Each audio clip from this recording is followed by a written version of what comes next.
Thank you all for attending today on behalf of Michael and Sue. We all know Mavis for her kind and gentle nature. Mavis used to always tell her children to make sure they got away from the busyness of life, to enjoy peace, to enjoy the fresh air. Mavis looked at the small things in life, like the bloom of a flower and the smell it has to offer, the way the birds fly in near perfect sequence, freshly mown grass on the edge of the lake. This brings us here today, at the lakeside that Mavis spent so much of her time. She would read books, listen to music, bring a thermos of her favourite T2 selections, and take in all that nature had to offer. What a beautiful way to spend today. We're going to start with a reading. It's called Remember Me by Anthony Dowson. Speak of me as you have always done. Remember the good times, laughter and fun. Share the happy memories that we've made. Do not let them wither or fade. I'll be with you in the summer's sun, and when the winter's chill has come. I'll be the voice that whispers in the breeze. I'm peaceful now, put your mind at ease. I've rested my eyes and gone to sleep, but memories we've shared are yours to keep. Sometimes our final days may be a test, but remember me when I was at my best. Although things may not be the same, don't be afraid to use my name. Let your sorrow last for just a while, and comfort each other and try to smile. I lived a life filled with joy and fun. Live on now, make me proud of what you'll become. Mavis was important to all of you in different and very special ways. As a mother, as a sister, an auntie, a grandma, and a friend. Mavis' spirit remains in the good times. Memories and images that you have shared with her and treasured today. Mavis' death has brought us all together. We've reflected on her life today and have laughed and cried at those memories. We've shown genuine gratitude for the person that Mavis was and for our special times with her.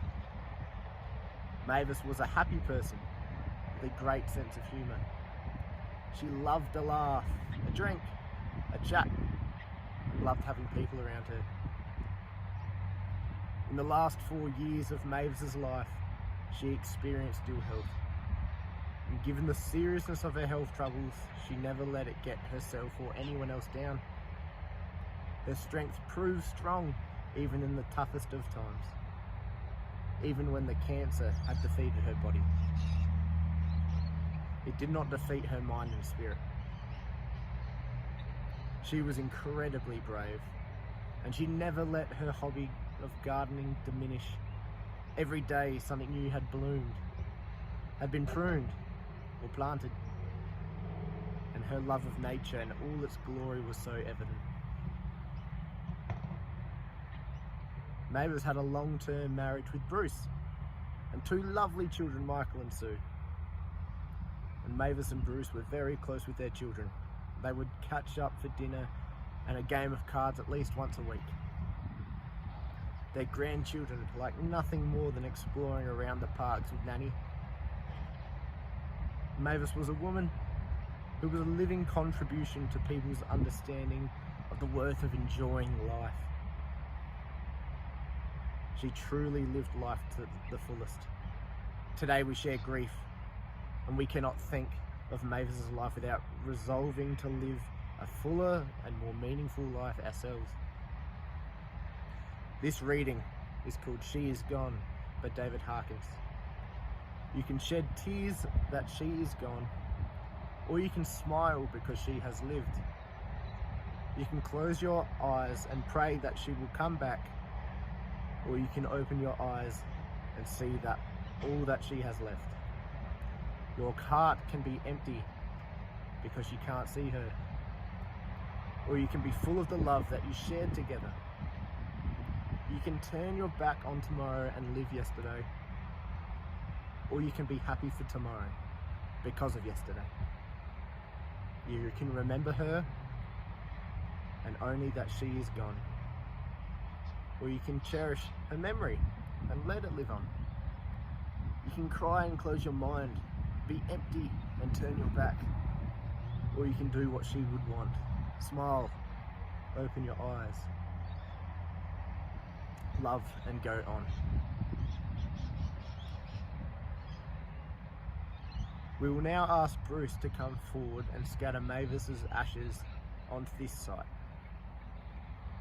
In a moment, a tree will be planted here by Michael and Sue, a weeping cherry.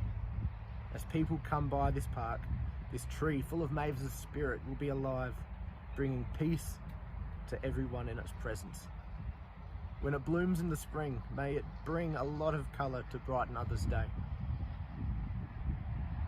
Bruce, I invite you forward so that you can scatter Mavis's ashes into this site.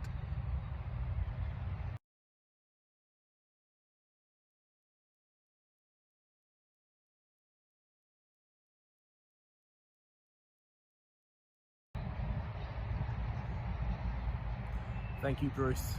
Family, I now invite you forward if you'd like to take a flower and put it in the hole where the tree will be planted. You may do that now while we listen to one of Mavis's favourite songs that she'd listen to all the time down here.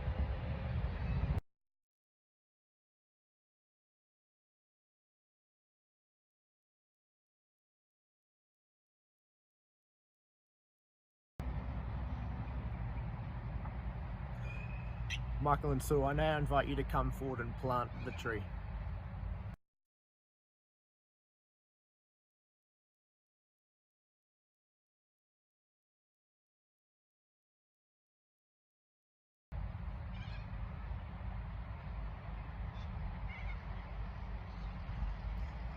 Family and friends, we will now spend a few minutes reflecting on the memories we've had with Mavis, with the playing of her favourite song, The Rose.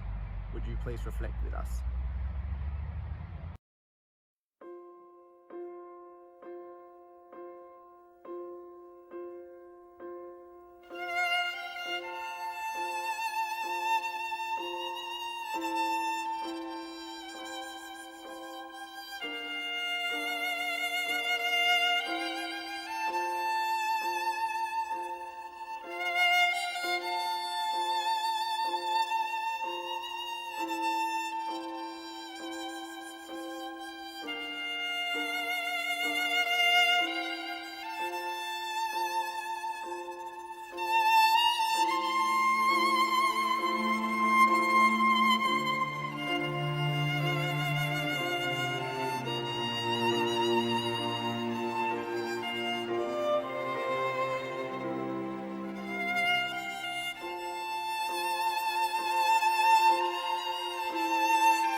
ladies and gentlemen, that brings us to the conclusion of this service. However, we feel free for you to stick around and share more memories about Mavis and enjoy each other's company.